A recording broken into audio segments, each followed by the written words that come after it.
So class 9, now we move on to the next lecture of the Nazism and the rise of Hitler.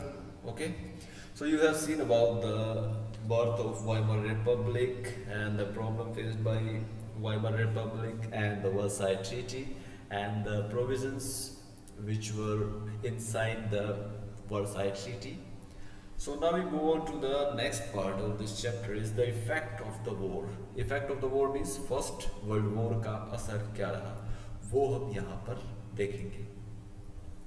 The first effect was that Europe had turned into a continent of debtor from being a continent of creditor after the war. इसका सबसे बड़ा असर ये रहा कि Europe जो दुनिया भर में रिचेस्ट माना जाता था, एक ऐसा कंटिनेंट जिसके पास भरपूर पैसा था, जिसने दुनिया भर में कॉलोनीज बनाई थी, बढ़िया रिसोर्सेज को लूटा था, बढ़िया अपने यहाँ पे पैसा जमा किया था, वो एक क्रेडिटर था, लोगों को उधार देने का काम करता था, दुनिया भर के देशों को पैसा देता था, वो अब एक उधार लेने वाला बन गया था, अब वो कर्जदार हो चुका था. ये सबसे बड़ा इसका इफेक्ट रहा वॉर का, फर्स्ट वर्ल्ड वॉर में, क्योंकि इंग्लैंड जैसे देशों ने दुनिया भर का पैसा उठाया. अमेरिका जैसे देश जो आज रिचेस्ट कंट्री है वो फर्स्ट वर्ल्ड वॉर की बदौलत ही है, नहीं तो अमेरिका की इतनी हैसियत नहीं थी कि वो इतना डेवलप होता. इसने इसके लोगों ने इंग्लैंड जैसे देशों को ड्यूरिंग द वॉर काफ़ी पैसा उधार दिया और उसके बदले काफ़ी मोटा इंटरेस्ट कमाया, काफ़ी प्रॉपर्टी इकट्ठी कर ली. That is why American are richest today. So तो यूरोप पर इसका काफ़ी नेगेटिव इम्पैक्ट रहा. The Weimar republic was force to pay for the sins of the old empire. अब जो जर्मनी का एम्पीरियल एम्पायर था, जो जर्मनी का राज था, जो उसका राजा था, जो उसकी सरकार ने फर्स्ट वर्ल्ड वॉर से पहले के काम किए थे, उन सब की सज़ा मिली नए रिपब्लिक को. जो वाइमर रिपब्लिक नया बना था उसको बोला गया कि भाई पाप किया है उन्होंने, इसको भुगतोगे तुम. तो उसको पे करने के लिए कहा गया. एक ऐसा वाइमर रिपब्लिक जो काफ़ी नाजुक था, जो स्ट्रॉन्ग नहीं था, जिसके पास पैसा नहीं था, जिसके पास सपोर्ट नहीं थी लोगों की, उसको कहा गया कि वो इस नुकसान की भरपाई करे जो फर्स्ट वर्ल्ड वॉर में हुआ है. The supporter of the Weimar Republic became easy target of the attack by the conservative. Conservative वो लोग थे जो इंपीरियल जर्मनी के सपोर्टर थे, जो जर्मनी को नहीं चाहते थे कि भाई कोई डेमोक्रेसी में कन्वर्ट हो या किसी उसमें कन्वर्ट हो. तो वो वाइमर रिपब्लिक को टारगेट बनाने लगे, उन पर अटैक करने लगे. जो भी वाइमर रिपब्लिक में लोग थे, जो नेता थे, उनको हेट करते थे, वो उनको मारते थे जो कंजर्वेटिव लोग थे. Glorification of soldier. सोल्जर यानी सिपाही या जो सोल्जर थे आर्मी में जो लड़े थे अपने अपने देशों के लिए, उनको यहाँ पर ग्लोरीफाई किया गया. उनको कहा गया कि they are the real countryman, ये आम इंसानों से ऊपर है, और उनकी एक रिस्पेक्ट बना दी गई समाज में कि भाई सोल्जर होना अपने आप में एक बहुत बड़े सम्मान की बात थी. After the first world war politician and media glorified the life of a soldier. Media ने दिखाया कैसे सोल्जर लड़ते थे, कैसे अपने देश के लिए अपने घर से कई कई महीने दूर रहे, कैसे उन्होंने सरवाइव किया. तो ये चीज़ें लोगों को बता रही थी कि being a soldier is not easy job. तो that is why all over the country, all over the world, soldier were treated respectfully. Aggressive war propaganda and national honor became the theme of public debate. और अब लोगों के अंदर war propaganda आ चुका था. अब लोग चाहते थे कि लड़ाई हो, लड़ाई के थ्रू हमें हर चीज़ों पर काबू पाएं, और अपने देश की जो भी ये डिसरिस्पेक्ट हुई है वर्साई ट्रीटी में, उसको दोबारा हासिल करें, उसको दोबारा उस जगह पे खड़ा करें जहाँ पर जर्मनी पहले था. तो ये लोगों की बहस का हिस्सा होता था कि कैसे हम दोबारा वॉर करेंगे और कैसे अपनी खोई हुई इज्जत को हासिल करेंगे. Democracy was a nascent idea which could not survive the war ravaged Europe. और डेमोक्रेसी ऐसी हालात में इस यूरोप में बिल्कुल बकवास विचार है. तो डेमोक्रेसी का मतलब क्या है? शांति, कमजोरी. और ये यूरोप जो है ये शांति से नहीं चलने वाला. यहाँ पर एग्रेसिव होना पड़ेगा, यहाँ पर लड़ना पड़ेगा. तो डेमोक्रेसी वो hated by all. It was not needed at that time as per the people.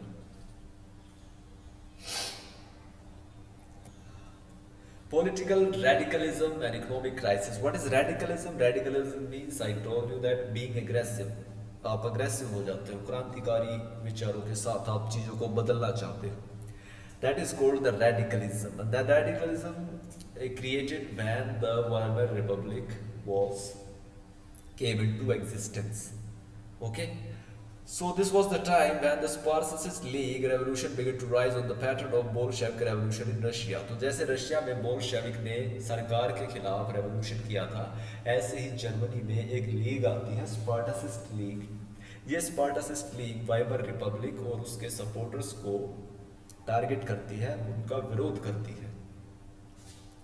There was a charged political atmosphere in Berlin and there were demand for Soviet style governments. और अब यहाँ पर एक ऐसा political environment बन चुका था Berlin में जो सोवियत स्टाइल की गवर्नमेंट चाहता था. सोवियत स्टाइल की गवर्नमेंट मतलब क्या, जिसमें एक बोल्शेविक टाइप सिस्टम आई, जैसे उसमें आया था रशिया में, गरीबों को उनका हक मिला था. तो यही डिमांड जर्मनी में की जाने लगी थी. The Socialist, Democrat and the Catholic met at Weimar to give shape to the Democratic Republic. इसकी वजह से सोशलिस्ट, डेमोक्रेट और कैथोलिक यहाँ पे आके मिलते हैं और डेमोक्रेटिक रिपब्लिक बनाने की ओर अपने प्लान को तैयार करते हैं.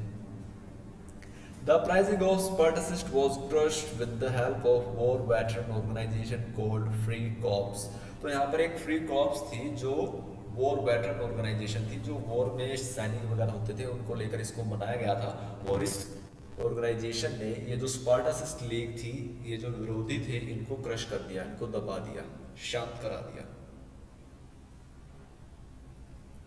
और यही स्पार्टासिस्ट लीग आगे चलकर बनी communist party of Germany.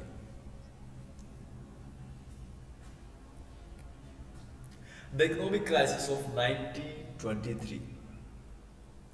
Economic crisis क्या होता है? जब आपकी इकोनॉमी में काफ़ी खतरनाक रूप से रिसेशन आ जाता है, मंदी छा जाती है, मार्केट में सामान भरा रहता है, कोई खरीदने वाला नहीं है, फैक्ट्रियां बंद है, लोग बेरोजगार हैं.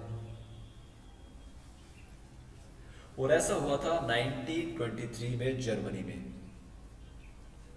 और इस इकोनॉमिक क्राइसिस ने जो पहले से ही उथल पुथल था जर्मनी, उसको और ज़्यादा मिसमैनेज कर दिया. उसको क्रांतिकारी गतिविधियों को, गर्म स्वभाव का जो हो चुका था सिस्टम पूरा, जो पूरा रेडिकल हो चुका था, उसको और ज़्यादा बढ़ा दिया. Germany had to pay war reparation in gold which led to depletion of gold reserve.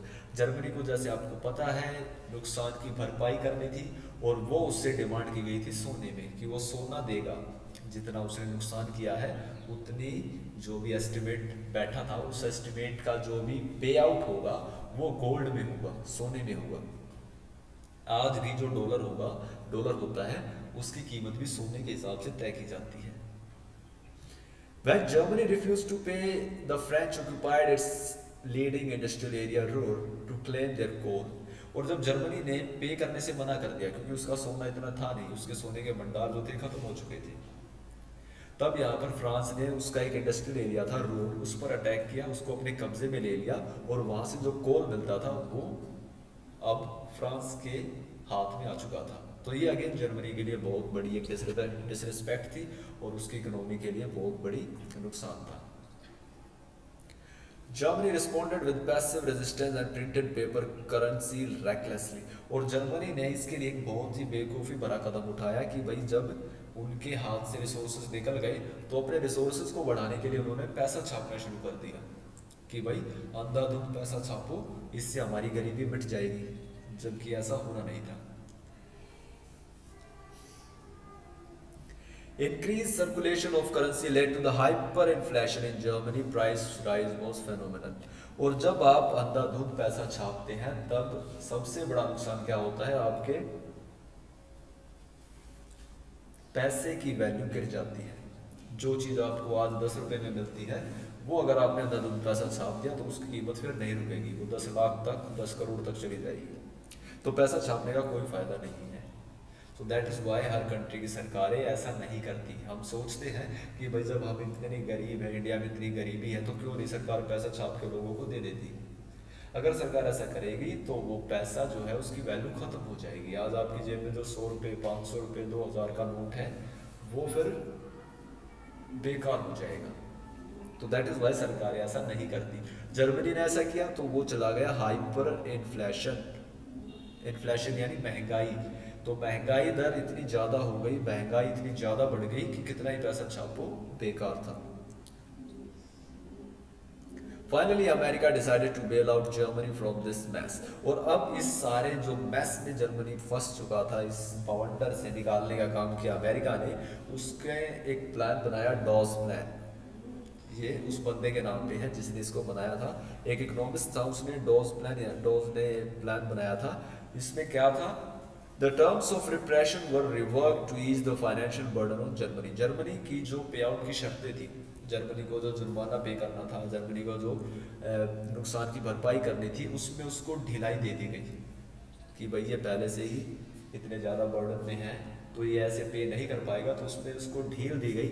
हालांकि इसका इतना फ़ायदा नहीं हुआ जर्मनी को, but at that time it was needed.